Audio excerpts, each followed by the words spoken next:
Jurassic Park is not a perfect movie. It's often preachy and has some clunky dialogue. I don't believe it. You're meant to come down here and defend me against these characters, and the only one I've got on my side is the blood-sucking lawyer. The CGI, while beyond amazing for the time, doesn't totally hold up, and there are some glaring continuity errors that make you think, how did nobody notice that? But I still consider it to be a great work of cinema. A lot of people like Jurassic Park because it has dinosaurs in it, and I do too, but Jurassic World has dinosaurs in it, and I didn't like that movie. Because that in itself is not enough. Movies are not just about showing cool things on screen, which is something that bothers me about a lot of modern blockbusters. For example, the Hobbit trilogy.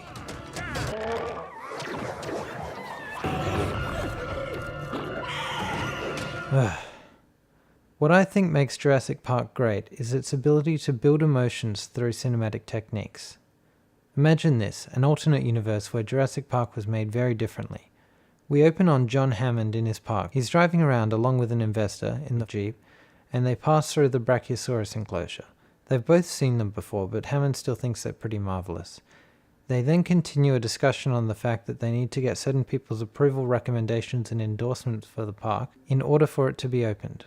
What's wrong with this scenario? Well, basically, we have something incredible, not just a scientific wonder, but something physically breathtaking to observe, and we see it through the eyes of people who have already seen it with no build-up.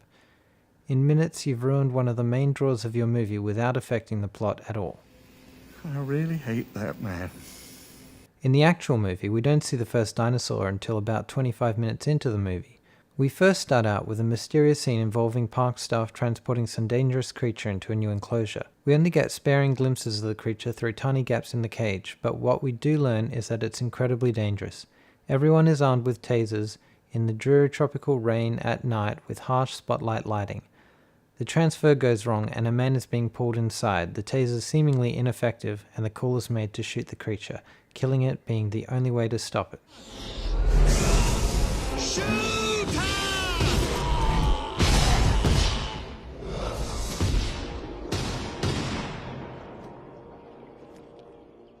Our second scene is brief, but it has some efficient world building. For the lawyer character, Hammond, Grant, hints at the dodginess of the part, the main plot impetus, and the need to get endorsement. And it ends with the iconic shot showing the importance and rarity of the mosquito in amber, all in a couple of minutes. We then are introduced to our main characters in a scene that's almost a love letter to the field of paleontology. We get some great chemistry between Alan and Ellie, even in casual naturalistic moments like touching the monitor and messing up the image. And we show how much these characters love the discovery of paleontology and their admiration for dinosaurs. Then Hammond comes in with bravado and puts a spanner in their lives. He talks of the mysterious biological preserve of an unknown nature that he wants their approval for, and gives great promises while also hinting at some of the issues that he wants to ignore. Skipping past the introduction of Nedry and Dr. Malcolm, we get into the approach of the island, and for the first time we hear the iconic Jurassic Park theme. It swells as we see sweeping shots of the characters arriving, interspersed with many little moments of chemistry and interaction, thoroughly establishing all our human characters' personalities, and we see this mostly through the eyes of Dr. Grant and Sattler, looking in wonder and nervous anticipation at the park and its infrastructure, wondering what to expect. The music is cheery and excitement grows as we travel through the enclosure. Suddenly the music falls to silence as Ellie looks in confused wonder at a plant which she knows should be extinct, and Alan looks at something mysterious off screen, mouth agape, as the camera pushes in. He takes off his hat and glasses, and stands up as if he can't believe his eyes. It's only then, when Alan grabs her attention, she takes off her glasses, rises out of the roof of the vehicle in a craning camera move with subtle suspenseful music, and then we hear it, and in the same moment, see it. The enormous Brachiosaurus towering over them, emitting a beautiful animal call, and the iconic music kicks in again, instilling a sense of wonder and magnificence as our leads stumble out of the car and walk up to the creature in dizzy bewilderment. This animal they've admired their entire lives, that Alan in particular has spent his whole career studying but never dreamed he would ever see, stands right next to him, impossibly large, towering over them and impossibly real. It's literally a dream come true. Hammond has known this all along. He's been waiting for the moment when he could blow them all away, where he could get them hooked, and here it is. And what's more, it confirms and disconfirms some of the theories they've debated over in their careers, Totally wrong. This is a warm-blooded creature. This thing doesn't live in a swamp. giving them the answers they've long craved.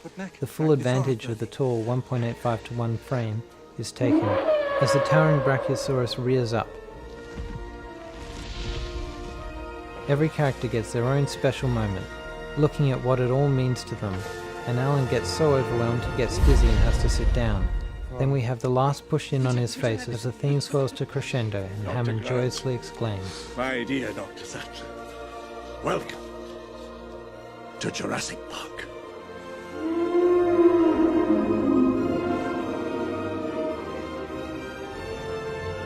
And finally, we see the full wonder and majesty of the park in a stunning wide shot, seeing herds of dinosaurs together wandering across the plains and through the lake. And that's what I mean by building emotion. This is one of the most stunning introductions in cinema for me. Every tiny moment has been intricately designed and carefully and beautifully built upon the one before, and this is exactly what audiences needed to make them fall utterly in love and in awe with the world, its characters, and of course, the dinosaurs. With Jurassic World, I felt no awe, despite seeing a ton of dinosaurs on the screen.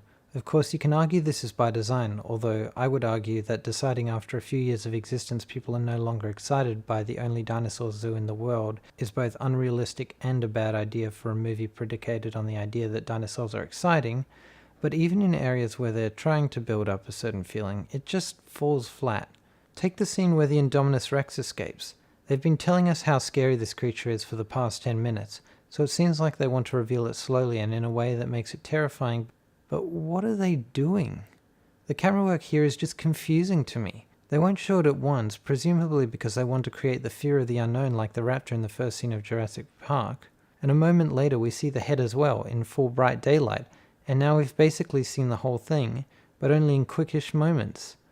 Not quick, but just quickish, and we're back to the same awkward framing. What's the point here? You've spoiled the reveal. We can tell what the thing looks like, but they're acting like we don't know it yet. Now we've got Chris Pratt running underneath the car and seeing only the feet. This is how we should have been introduced to the thing.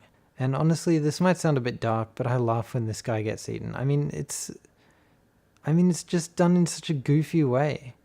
But it's not like in the T-Rex scene where the lawyer gets eaten on the toilet. That scene is meant to be funny because he's dying in a silly looking way after being established as an arsehole who no longer cares about the safety or ethical implications when he sees how financially successful the park would be.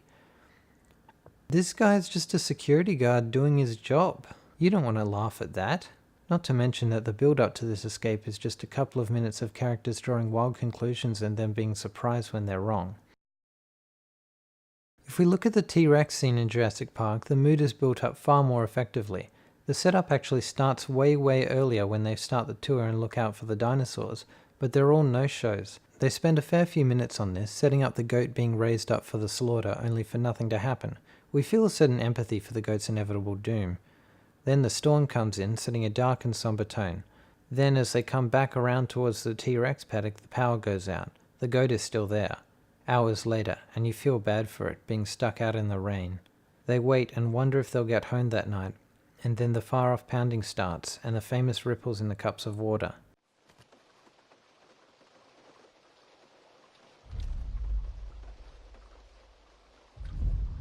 The kids then mess around with the night vision binoculars, hoping to see if they can spot the dinosaur.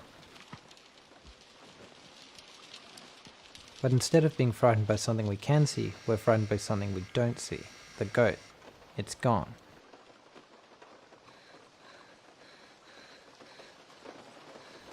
And then... Where's the goat?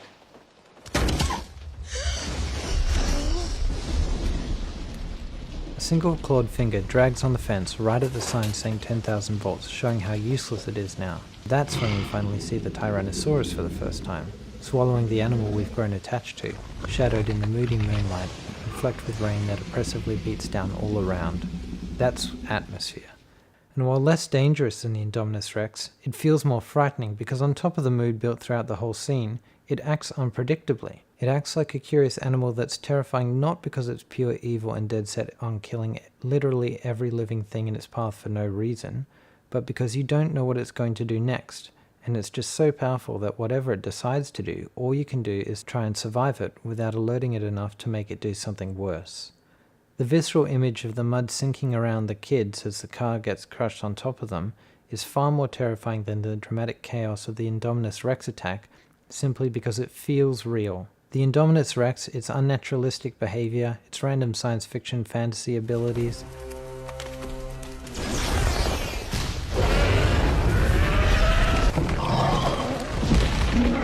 it all feels too cartoony to me, and it's just cinematic noise. Of course, the movie's still pretty long. It's about the same length as Jurassic Park. So what do they fill that time with? Running and screaming. I don't hate Jurassic World. It's honestly passable as a fun, dumb blockbuster, but I see no reason why filmmakers can't aspire to more than that. Spielberg did with Jurassic Park, and he created a film as beloved now as in 1993 because it appealed to the most desperate dreams, warmest affections, and deepest fears of moviegoers. Will there be hordes of people remembering Jurassic World as fondly 20 years from now? I don't believe so. Either way, I think any filmmaker can learn valuable lessons from Jurassic Park in creating a living, breathing, engrossing world with characters you care about and leaving your audience feeling as if they have experienced something truly special.